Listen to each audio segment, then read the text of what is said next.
funny thing about warnings, the real ones don't come with sirens. They arrive quietly, almost politely, while you're still laughing at the idea that anything could go wrong. You wake up thinking you've got time, that Monday is just another reset, another chance to pretend nothing needs to change. But something's already moving, already decided, already closer than you think.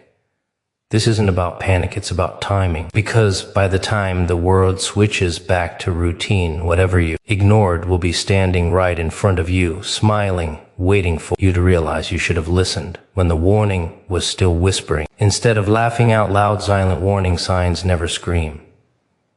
They don't beg for attention or shake you by the shoulders. They just sit there, subtle and patient, watching you move past them like you always do. You're trained to respond to noise, to urgency, to chaos.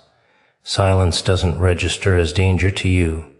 Silence feels safe, comfortable, manageable. And that's exactly why it works. The first sign is always easy to ignore because it looks harmless. A strange hesitation before doing something you've done 1,000 times. A sudden loss of interest in things that used to distract you. A quiet thought that slips in and leaves before you can question it. You brush it off. You always do. You tell yourself you're tired, bored, overthinking. You've got excuses lined up like a well-rehearsed routine. Silence doesn't argue with your excuses. It lets you keep them. Then the signs start stacking. Not louder, just closer together. Little disruptions in your rhythm. Sleep that doesn't feel like rest. Laughter that feels slightly forced. A sense that time is moving faster than usual, like you skipped a page and don't know how. Nothing breaks. Nothing explodes. That's the trick. You keep waiting for proof, something dramatic enough to justify concern. But silent warnings don't offer proof. They offer patterns. Your instincts notice before your mind does. That's why you feel uneasy without a reason. Your body tightens in moments that shouldn't matter. Your attention drifts toward thoughts you don't want to entertain. You feel watched by consequences that haven't arrived yet. And instead of listening, you drown it out with noise, work, screens, conversations that don't mean anything. Noise feels productive. Silence feels suspicious. The warning signs don't chase you. They don't need to. They trust your habits. They know you'll keep moving forward out of momentum, not direction. You mistake motion for progress. You think as long as you're busy, you're safe. But busy minds miss quiet truths. And these truths are designed to be missed until it's inconvenient. You start getting chances to pause, moments where life slows just enough for you to notice something's off. But pausing feels dangerous to you. Pausing means thinking. Thinking means confronting. So you keep going. You keep telling yourself Monday will fix it. A new week, a fresh start, as if calendars have ever saved anyone. The silence grows heavier, not louder. It shows up as a gut feeling you can't explain, as a sense that you're late for something you can't name. You replay conversations after they end, wondering why certain words stuck. You feel resistance toward things that used to feel automatic. That resistance isn't laziness. It's friction, and friction only exists when something is pushing back. You've ignored warnings before and survived. That's why you're confident now. You confuse survival with success. You think just because you made it through the last time, you'll make it through again. You forget what it cost you. You forget what you lost quietly while celebrating the fact that you didn't collapse. Silent warnings don't threaten your life. They threaten your comfort. And comfort is the thing you protect the most. There's a moment when the signs become unavoidable, not because they change, but because you do. Your tolerance drops. Your patience thins. The distractions stop working the way they used to. You feel exposed in your own routine, like something's about to be revealed that you didn't prepare for. That's when you feel the urge to check the time, to calculate how much room you still have before everything shifts. The warning was never meant to scare you. It was meant to prepare you. But preparation requires acknowledgement, and acknowledgement requires humility, admitting that something might be wrong before it proves it to you. That's hard, harder than reacting after damage is done. Silence gives you the option to act early. You just don't like that option because it doesn't come with adrenaline. By the time people say they never saw it coming, the signs have already done their job. They spoke. They waited. They watched you choose comfort over awareness again and again. Silence isn't absence. It's restraint. It's danger with manners. And the most dangerous warnings are the ones that arrive without pressure, without deadlines, without drama, giving you just enough space to ignore them while they quietly count down, knowing that once the noise finally arrives, it won't be a warning anymore. It'll be a reminder that the silence tried to reach you long before you decided to listen. Time never announces it's running out. It just starts behaving differently. Minutes slip past without leaving a mark. Hours collapse into each other. You look up and realize the day's already gone, and you can't remember what you actually did with it. That's not laziness, that's erosion. Time doesn't steal loudly. It dissolves things while you're distracted, convincing you there's always more waiting tomorrow. You tell yourself you'll handle it later because later feels infinite when you don't look at it too closely. Monday feels far away, like a concept instead of a deadline. You count on routines to reset you, as if repeating the same cycle magically changes the outcome. Time loves routines. Routines make people predictable. Predictable people don't notice clocks speeding up around them. You start measuring life in shortcuts. Just one more scroll, just one more episode, just one more excuse. Each one feels harmless on its own. Together, they drain entire days without leaving evidence. You're not wasting time in obvious ways. You're leaking it. And leaks are dangerous because they don't trigger alarms until the pressure's already gone. There's a strange calm when time is running out. Panic hasn't arrived yet. Consequences haven't shown their face. Everything looks normal enough to justify doing nothing. That calm is deceptive. It's the quiet before urgency becomes unavoidable. You mistake the absence of pressure for the presence of safety, forgetting that deadlines don't need to shout to be real. You feel the acceleration in subtle ways. Conversations feel rushed, even when no one's hurrying you. Decisions feel heavier because there's less room to undo them. You feel behind without knowing what you're behind on. That's time compressing. It squeezes options until choices become reactions instead of decisions. You promise yourself you'll act when it feels serious, when the moment is right, when motivation shows up. Time doesn't wait for motivation. It waits for action. And the longer you delay, the fewer versions of action remain available. You don't lose time all at once. You lose possibilities. And once possibilities are gone, effort increases while outcomes shrink. You've survived last-minute pressure before. That's why you trust it. You think you perform better under stress. You confuse adrenaline with efficiency. What you don't notice is how much damage you normalize in the process. Sleep sacrificed, focus shattered, relationships neglected. You call it productivity because it gets results fast, not because it's sustainable. Time running out doesn't feel like urgency at first. It feels like resistance. Tasks that should be simple suddenly feel heavy. Focus slips faster. Small problems demand more energy. That's not you failing. That's time narrowing the margin for error. The closer the deadline gets, the more expensive every mistake becomes.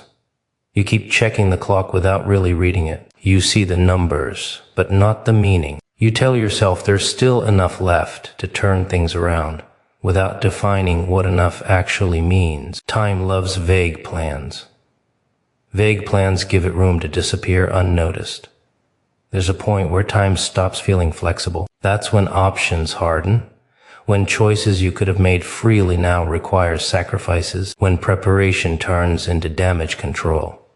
That shift doesn't happen suddenly. It creeps in while you're negotiating with yourself, while you're waiting to feel ready instead of acting while you're uncertain. You don't notice time running out because it doesn't feel hostile, it feels indifferent. It keeps moving whether you move with it or not. It doesn't punish delay immediately. It just recalculates what's possible based on how long you hesitated. And when you finally look up and realize how close you are to the edge, the distance behind you feels much larger than the distance ahead. Time doesn't care about your intentions. It doesn't respond to excuses or plans you didn't start. It only reacts to what you actually did. And by the time urgency becomes obvious, time has already decided what it's willing to give you back. Comfort is the most convincing lie you've ever believed. It doesn't threaten you, doesn't rush you, doesn't demand anything. It wraps itself around your routine and tells you everything's fine exactly the way it is. You wake up, repeat the same motions, hear the same excuses in your head, and because nothing hurts right now, you assume nothing's wrong. That's how comfort works. It sedates you before the fall. Collapse never starts with chaos. It starts with ease, with things feeling just stable enough that you stop checking the foundation. You stop questioning habits that no longer serve you because they're familiar. Familiar feels safe. Safe feels smart. You convince yourself that discomfort is unnecessary, that struggle is optional, that you've earned this calm. But calm without awareness isn't peace. It's pause before impact.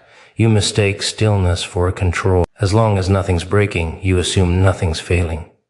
But decay doesn't make noise. It works slowly, politely, behind closed doors. Your standards lower a little. Your urgency fades. You tolerate things you once would have fixed immediately, not because you don't see the problem, but because addressing it would disturb your comfort. And comfort always negotiates with consequences on your behalf. You start choosing the easy option without realizing it's becoming the only option. You delay conversation. You postpone decisions. You ignore instincts that whisper something's off. There's always tomorrow, right? Comfort loves tomorrow. Tomorrow keeps you relaxed today. And while you wait, pressure builds quietly, invisibly, until the structure you're standing on can't hold your weight anymore. Nothing feels wrong until everything does. That's the trap. You laugh, you scroll, you distract yourself just enough to stay numb. Comfort keeps you entertained while your awareness dulls. You're not failing dramatically. You're fading efficiently, and because there's no crisis, you feel justified in doing nothing. Collapse doesn't need drama when it has complacency. You trust comfort because it's familiar. You've survived this way before. You tell yourself this is balance, but balance requires tension.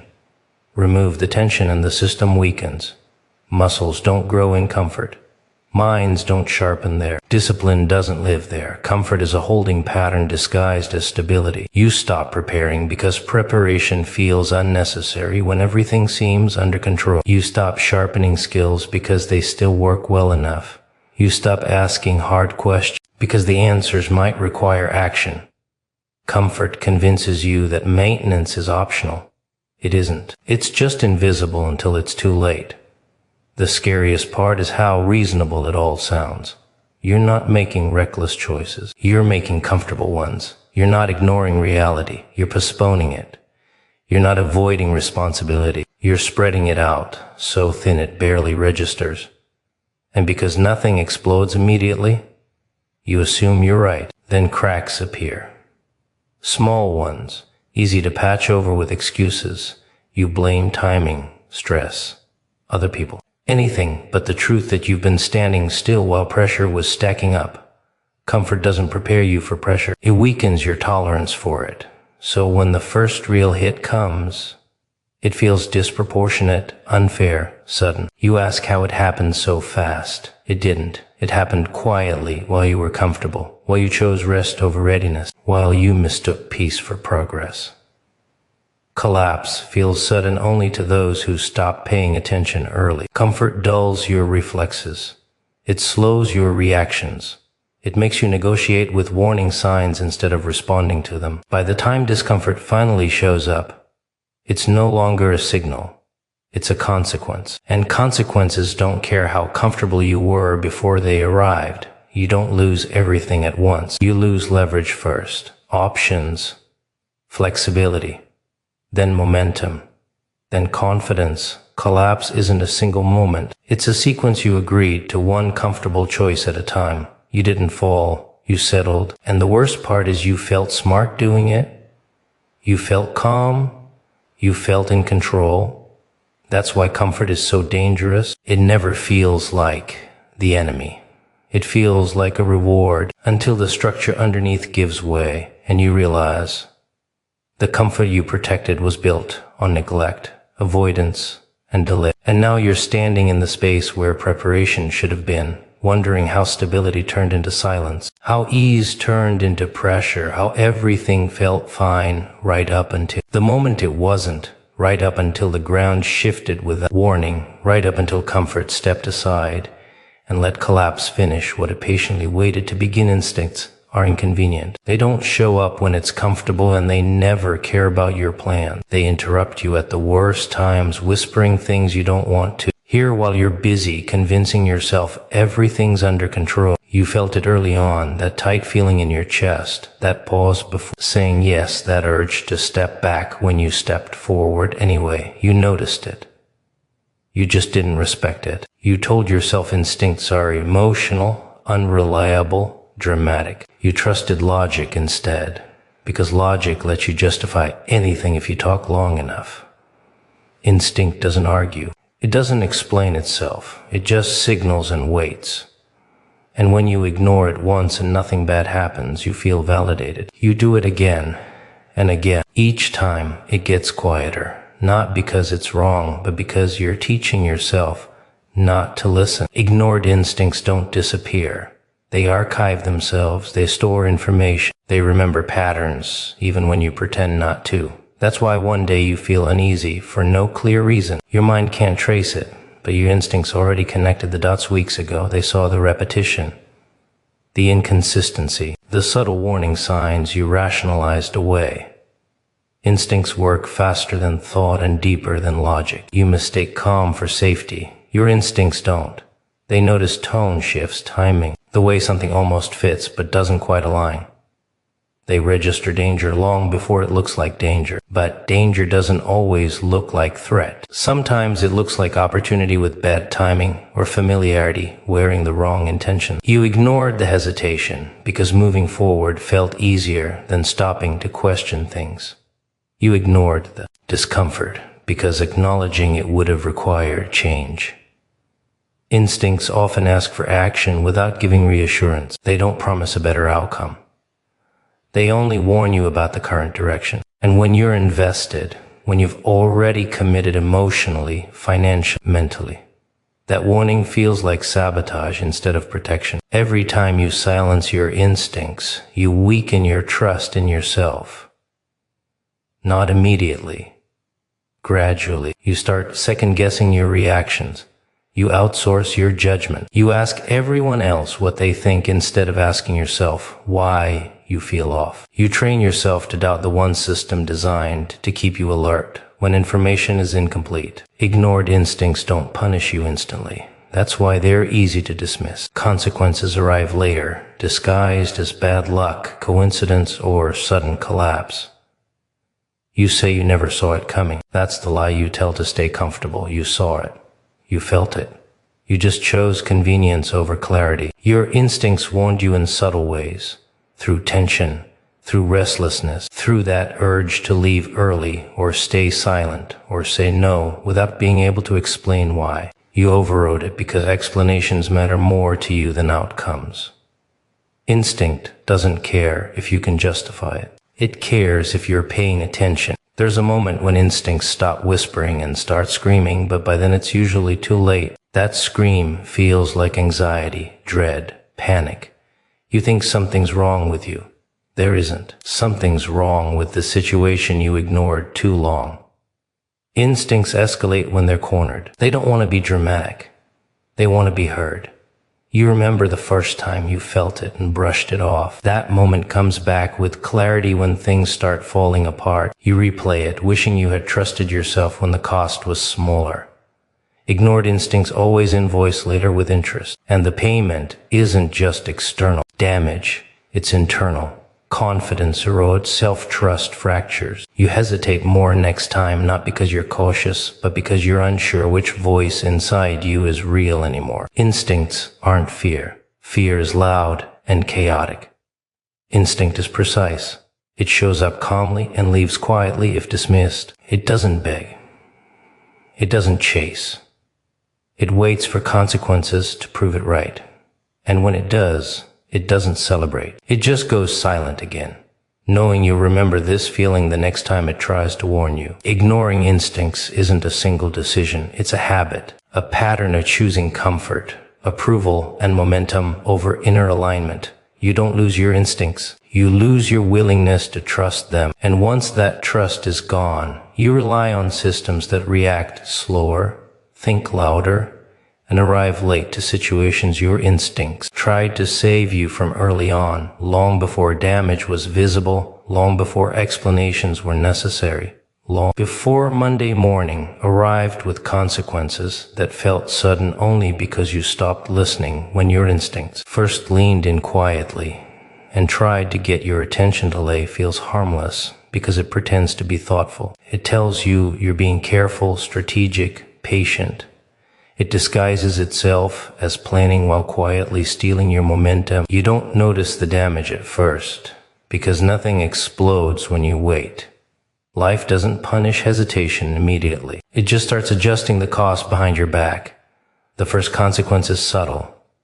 Options shrink, not disappear, shrink. What once had 10 possible moves now has 6.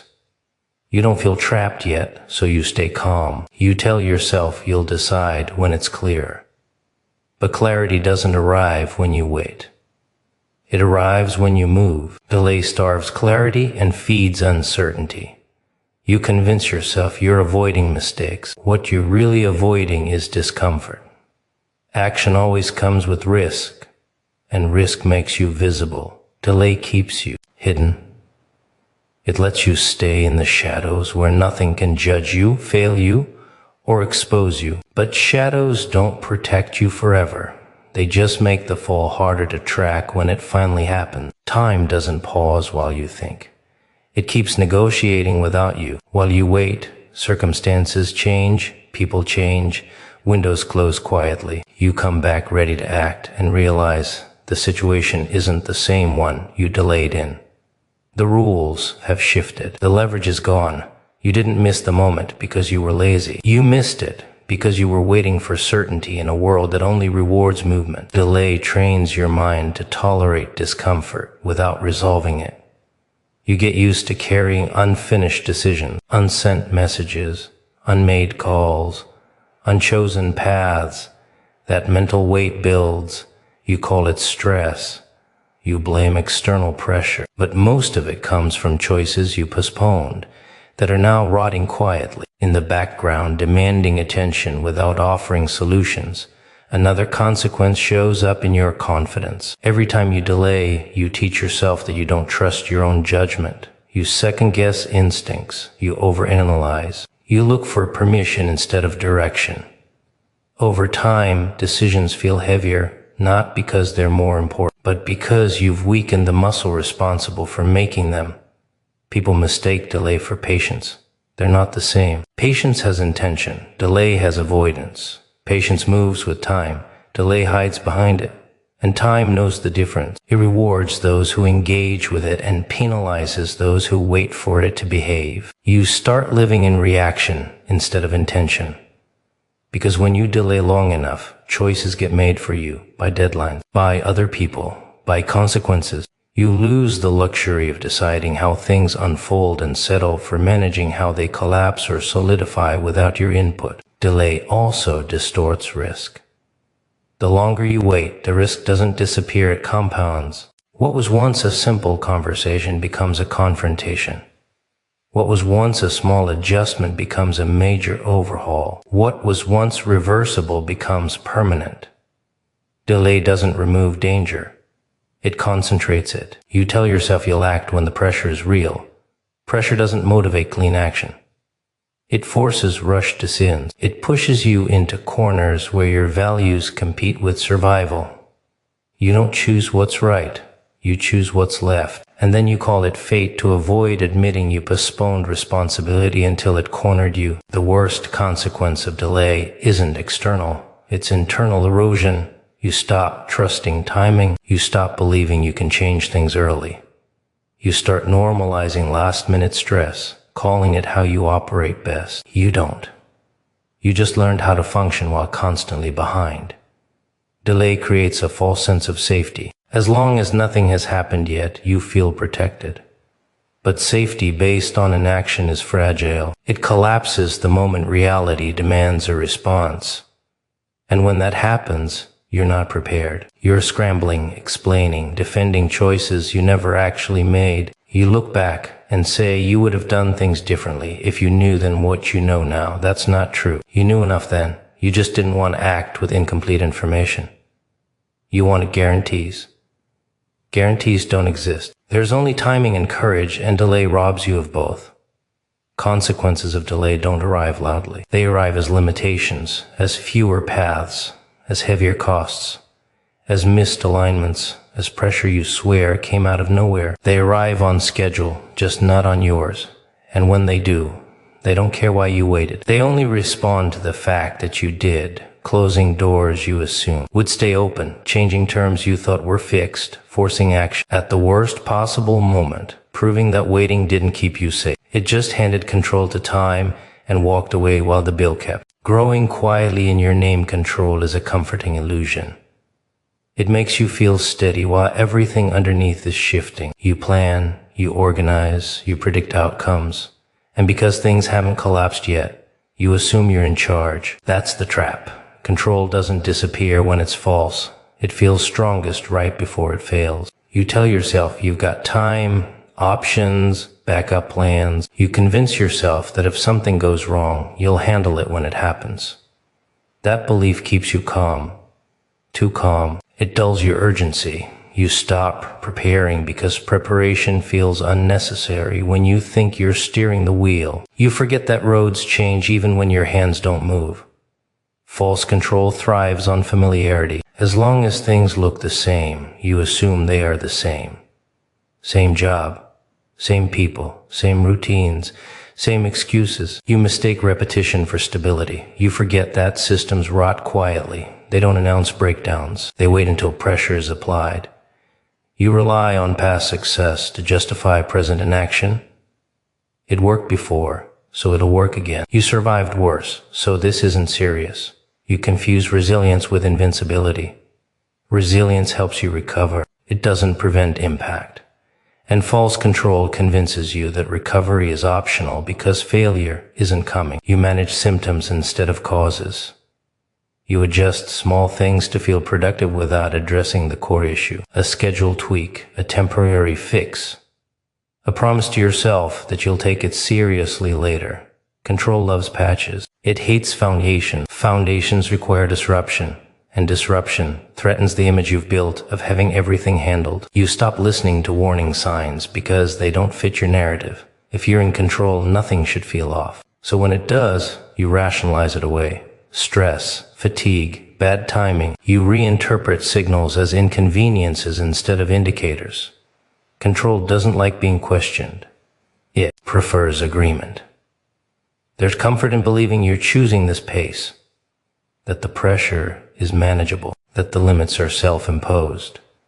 It makes you feel powerful, but power built on denial collapses fast. When reality finally pushes back, it doesn't negotiate with your perception. It responds to conditions, not confidence. False control keeps you busy. Busy feels like movement. Movement feels like progress, but motion without direction just burns energy. You're doing things, but not the right ones.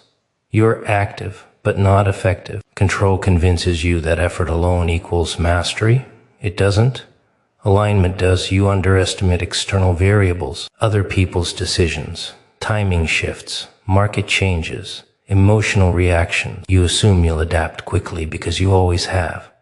But adaptation requires margin. False control eats margin. It uses it up while you're calm, leaving you with no room to maneuver when things tighten. The most dangerous part is how logical it sounds. You're not reckless, you're organized, you're composed, you're measured. From the outside, it looks responsible. Inside, it's rigid. You've locked into a version of reality that requires things to stay predictable. Reality doesn't care. When the first real disruption hits, it feels unfair. You did everything right. You planned. You stayed calm. You trusted the process. That's when you realize control wasn't protection. It was avoidance with structure. You weren't preparing for impact. You were assuming it wouldn't happen. False control delays action until urgency forces it. By then, options are limited. Decisions are rushed. You react instead of choose, and the confidence you had before doesn't help you now. It disappears under pressure because it was never tested. It was sheltered. You don't lose control suddenly.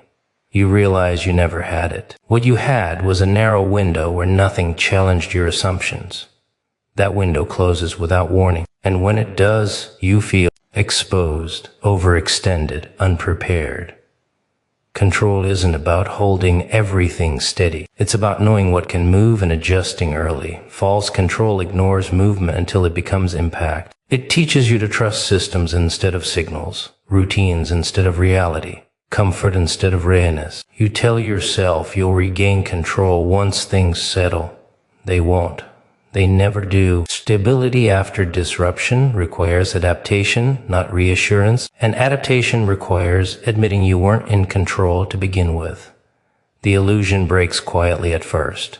Small failures, missed cues, unexpected resistance, you brush them off, then they stack, then they demand attention, and suddenly the calm you relied on becomes the reason you're behind. Because while you were busy feeling in control, reality was busy changing the rules. Without asking your permission, waiting patiently for the moment you'd realize that control was never something you owned, only something you assumed. And assumptions are fragile things. When pressure finally arrives and asks you to prove them, there's a moment right before impact that most people never recognize until it's gone. It's quiet, almost polite. Everything looks normal enough to convince you that nothing serious is about to happen. That's the part that fools you. Impact doesn't announce itself with chaos. It lets you relax first. It gives you just enough calm to lower your guard. You feel it as a pause in momentum, like the air thickened slightly. Conversations slow down. Decisions feel heavier than they should. You hesitate without knowing why. That hesitation isn't weakness. It's awareness trying to surface before it gets buried again. Your mind senses the shift, but your habits are louder, and habits hate interruptions. Right before impact, you feel unusually confident or unusually calm. Either one is dangerous. Confidence tells you you've handled worse. Calm tells you there's nothing to worry about. Both keep you from adjusting. Impact loves people who don't move because they think standing still is stability. You replay recent choices in your head, not critically, just casually. Did I miss something? Did I forget something? The questions drift by without landing. You don't sit with them because sitting would slow you down. And slowing down feels like falling behind. So you keep moving forward, trusting momentum instead of direction. There's often a strange clarity mixed with denial. You see the signs but downplay their importance. You sense tension but label it stress. You notice resistance but call it fatigue. The mind is incredible at translating danger into inconvenience when acknowledging danger would require action. People around you might even say things that should stop you. Small comments, offhand warnings, changes in tone. You register them but don't react. You assume you'll deal with it later, when it's clearer, when it's more obvious. Impact doesn't wait for obvious. It waits for commitment. Once you're committed to continuing as you are, it moves in. The moment before impact is filled with options you don't take, messages you don't send, boundaries you don't reinforce, questions you don't ask. You tell yourself it's not the right time. That waiting feels responsible. It isn't. It's hesitation disguised as maturity. Your instincts start speaking louder here, but not in words. Through tension, through restlessness, through that urge to pause and reassess that you ignore, because reassessment threatens your timeline. You've already invested time, effort, identity. Turning back feels like failure, so you lean forward instead. Right before impact, you feel strangely detached. Like you're watching yourself from a distance. You're aware something's off, but you don't feel urgency. That detachment is the mind protecting itself from what it senses is coming. It dulls emotion so you can keep functioning, even if functioning is leading you straight into the collision. You convince yourself that if something were truly wrong, it would feel louder, more dramatic, more obvious. But impact doesn't need volume. It needs positioning, and you're already in the right place for it to land. There's often a final chance to adjust, a small decision that could change the angle. A moment where listening would cost you pride but save you damage. That moment passes quickly because it doesn't demand attention, it offers it. And offered attention is easy to refuse. The moment before impact feels like control because nothing has broken yet. You mistake intact surroundings for safety. You forget that impact is about force meeting resistance, not about visible damage. The force is already moving. The resistance is already set.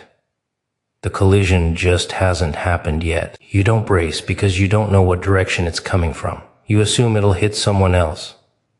Or later. Or not at all. You've been wrong before and survived. So you trust survival instead of awareness. Survival teaches bad lessons when it goes unchecked. Right before impact, time feels slightly distorted, either stretched or compressed. You feel late and early at the same time. You feel pressure without urgency, calm without peace. That contradiction is the signal most people miss. When the impact finally comes, everyone says it was sudden, that it came out of nowhere, that there was no warning. But there was a moment, a clear one, quiet enough to ignore, subtle enough to dismiss, heavy enough to change everything if you had respected it. The moment before impact isn't dramatic, it's ordinary. That's why it works. It looks like another step in the same direction, another day in the same routine, another choice that doesn't seem to matter. And because it doesn't look dangerous, you don't change course, you don't slow down, you don't question the ground you're standing on. You just keep moving forward into the space where consequence is already waiting, perfectly timed, perfectly positioned, ready to do what moments never do, but impacts always finish.